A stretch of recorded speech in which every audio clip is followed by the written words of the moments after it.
grand vos oreilles. Je vais vous raconter l'histoire d'un célèbre donjon à l'intérieur duquel vivait une jeune princesse. Elle était belle et avait de très longs et de très jolis cheveux. Oh, ces réponses, je vais vite la raconter pour qu'on puisse quitter la tour. Il était une fois une princesse nommée Réponse qui vivait enfermée dans un donjon.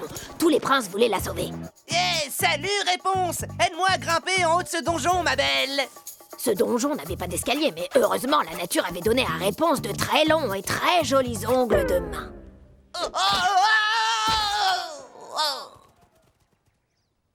Non, bon alors, le prince, tu viens me sauver, oui ou non? Non, finalement, je vais pas le faire. C'est à cause de mes ongles. Tu pourrais les couper, non? Et ensuite, tu feras comment pour monter me sauver? Désolé, mais c'est trop dégoûtant. T'es aussi nul que les autres princes. Laisse tomber. Si je veux m'échapper, je le ferai toute seule.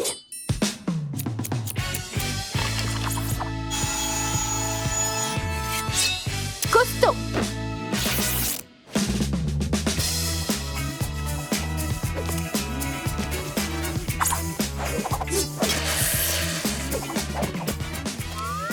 Ma chère, j'aimerais vous demander votre main. C'est pourquoi je vous ai acheté cette lime. Personne ne me remettra en cage. Et c'est ainsi que Réponse vécut une vie riche en aventures et en intrigues. Elle se servit de ses ongles pour accéder à la gloire et à la fortune.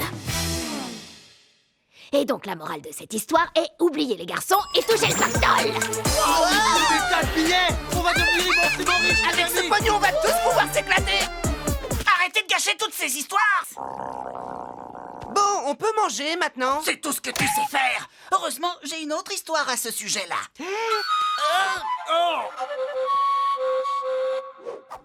Écoutez-moi, bande de casse-pieds, et surtout ne m'interrompez pas. Le premier qui essaie de me couper, je le tue immédiatement. Je vais vous raconter l'histoire d'une fille qui portait un chaperon rouge et qui tomba sur le grand méchant loup, qui vivait au fond des bois. C'est l'histoire de cette adorable petite fille qui portait un chaperon rouge. J'aimerais tellement vous raconter ce conte que je connais si bien. S'il te plaît, laisse-moi Comme toujours, ça commence par « Il était une fois une petite fille qui portait un chaperon rouge pour aller apporter des douceurs à sa grand-mère.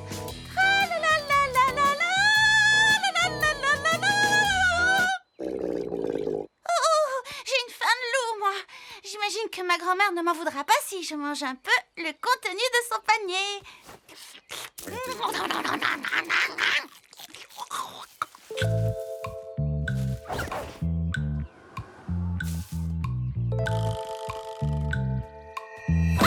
Bonjour, monsieur le grand méchant loup. C'est un plaisir de vous rencontrer, mais je n'ai pas le temps de vous parler. Je dois me dépêcher d'aller rendre visite à ma grand-mère. Ah, comme c'est gentil de ta part de traverser les bois pour prendre soin de ta grand-mère. Non, je ne suis pas si gentille que ça. J'ai mangé tout le contenu du panier qui était destiné à ma grand-mère. Tu as mangé tout ce qu'il contenait? Tu dois être rassasié. Pour être tout à fait honnête avec vous, j'ai encore un petit creux. Puisqu'on se parle en toute franchise, moi aussi je mangerais bien un bout.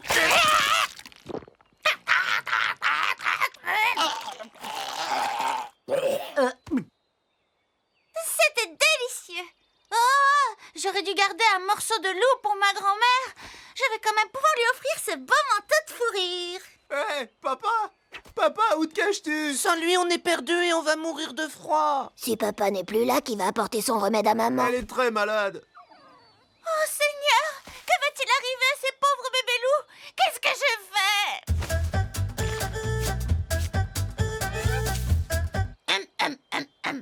Alors, salut mes petits loups, comment allez-vous? Ça va au poil? Papa! Bouf, bouf. C'est bizarre, papa, comme vous avez changé. Comme vous avez de longs cils. C'est pour mieux te faire le bisou du papillon, mon enfant.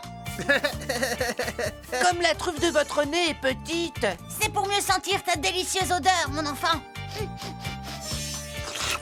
Non, comme vos dents sont petites aujourd'hui, père. Ah, c'est pour mieux te manger. Je plaisante, jamais je ne vous ferai ça. Auriez-vous faim, père? Oui, énormément. Eh bien, nous aussi. Oh, je viens d'avoir une idée. Je connais une grand-mère qui n'est absolument pas de ma famille qu'on va pouvoir manger. On vous aime, père.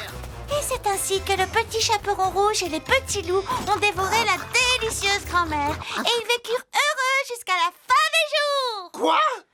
Et la morale de l'histoire est, celui qui mange un loup doit prendre son identité pour élever sa famille et s'occuper d'elle comme si c'était la sienne. Ah ouais, en C'est effet, vrai, ça pour une paraît fois, la parfaitement morale est logique. pleine de bons...